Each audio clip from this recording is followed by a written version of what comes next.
Et c'est parti pour ce cours sur React. C'est déjà une refonte totale. J'avais déjà fait un cours sur React. Là, vous avez la version qui est encore améliorée. Donc, qu'est-ce qu'on va voir dans ce cours? On va apprendre à utiliser ce framework JavaScript le plus populaire, le plus demandé au niveau professionnel. Donc, clairement, c'est celui qu'il faut apprendre. Donc, à quoi sert React? React, de base, c'est une librairie pour faire du front-end, mais c'est une librairie qui est tellement populaire, qui a pris tellement d'ampleur, qu'on l'appelle framework. La différence entre framework et librairie, c'est qu'une librairie va résoudre un problème, un framework va apporter un cadre de travail complet qui va résoudre en général plusieurs problèmes. En fait, un framework, c'est une très grande librairie, si vous voulez. Ensuite, donc, cet outil sert à créer des applications web. Qu'est-ce que sont que les applications web? Ce sont des sites avec beaucoup de fonctionnalités et qui nous donnent un sentiment quand on les utilise d'être sur une application mobile un petit peu. Voilà, ça donne un sentiment. Pourquoi? Parce qu'en général, il n'y a pas de temps de chargement entre les pages vu que tout se charge dès le départ. Donc ça, j'en parlerai aussi pourquoi on a cet effet-là avec les applications web dans le cours. Donc ensuite, qu'y a-t-il dans ce cours? Qu'est-ce qu'il va y avoir dans ce cours? Eh bien, absolument tout ce qu'il faut pour être prêt à coder des applications web avec React, comme j'ai écrit juste ici. On va vraiment tout voir, on va tout voir, tout ce qui est important, parce que l'écosystème de React est vraiment très grand, et on a déjà pas mal d'heures devant nous pour voir tout ça, hein, tout simplement. Donc en plus, je vais parsemer le cours de petits projets pratiques. Par exemple, on va faire une to-do list, on va faire un dark mode, on va utiliser des API, on va faire un blog, on va faire plein de choses. Et à chaque fois, j'ai enregistré le code source de chaque vidéo et je l'ai mis dans un petit dossier. Et le petit dossier, je l'ai mis sur GitHub. Et donc, tout vous sera fourni. Si vous avez une erreur ou quoi que ce soit, vous allez pouvoir directement le voir et me poser des questions, évidemment, si vous en avez.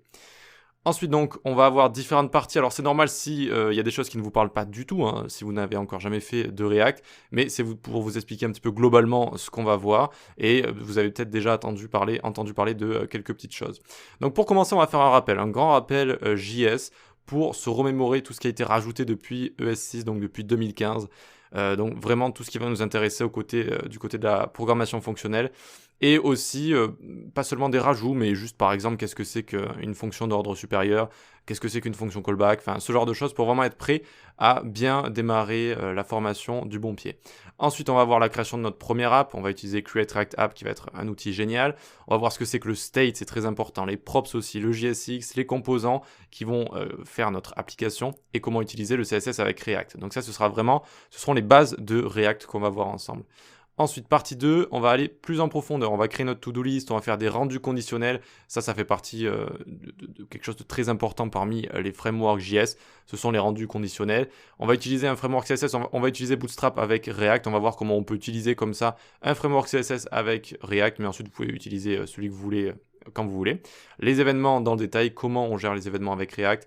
La règle des hooks, qu'est-ce que sont que les hooks également, on va tout voir en profondeur, évidemment. Utiliser une API aussi avec React, voilà, il faut savoir comment on fait ça, le cycle de vie des composants. Et j'ai écrit tellement d'autres choses parce qu'on va vraiment voir beaucoup de choses. React, c'est un gros morceau. J'ai pas envie de vous faire peur, mais c'est un gros morceau. Ensuite, partie 3, ça va être la partie la plus complexe. On va voir comment gérer du state globalement. Donc le state, ça va être les données de notre application avec des outils comme Redux. Vous avez sûrement déjà entendu parler de Redux, même juste de nom. L'API de contexte également. On va voir comment créer une navigation avec le React Router. Et ça va être assez génial de faire tout ça. Puis on aura un projet Dark Mode, Light Mode, création d'un blog, on aura plein de choses, on a du pain sur la planche. Est-ce qu'il y a des prérequis? Une bonne connaissance de JavaScript, c'est toujours ce qu'on vous recommande, hein, c'est vraiment de bien connaître JavaScript avant de vous lancer dans les frameworks.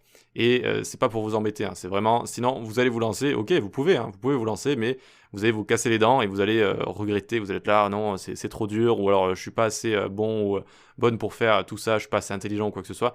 C'est pas vraiment ça. 99% du temps, c'est juste qu'il faut vraiment être bon en JS avant de se lancer dans les frameworks.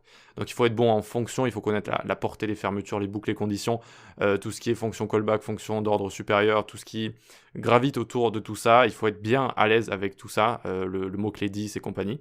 Et vous allez pouvoir vous lancer dans de bonnes conditions. De bonnes connaissances en HTML, CSS, c'est React, ça sert quand même à faire du front, il faut pas l'oublier. Je me souviens que j'avais fait une formation clonée Twitch avec React. Et alors, archi globalement, tout le monde était ultra satisfait de la formation, mais j'avais reçu un message qui m'incendiait, qui disait quoi, on fait du CSS avec React, non mais c'est n'importe quoi et tout, alors que c'est du front, hein. Avec React, on va toujours au final ressortir de l'HTML et on va avoir besoin de CSS et on va coder en CSS quand on code avec React. J'ai envie de dire que ça nous prend 40% du temps de manière générale. Même si ici on va vraiment essayer de se focus sur React à fond, mais on va évidemment apprendre à utiliser du CSS avec React et donc on fera un peu de CSS également. Voilà, et puis de la volonté, parce que c'est un gros morceau, parce que voilà, une fois que vous serez codé en React, eh bien vous pourrez être fier de vous parce que c'est un gros morceau. Allez, rendez-vous de l'autre côté pour commencer à coder tout ça.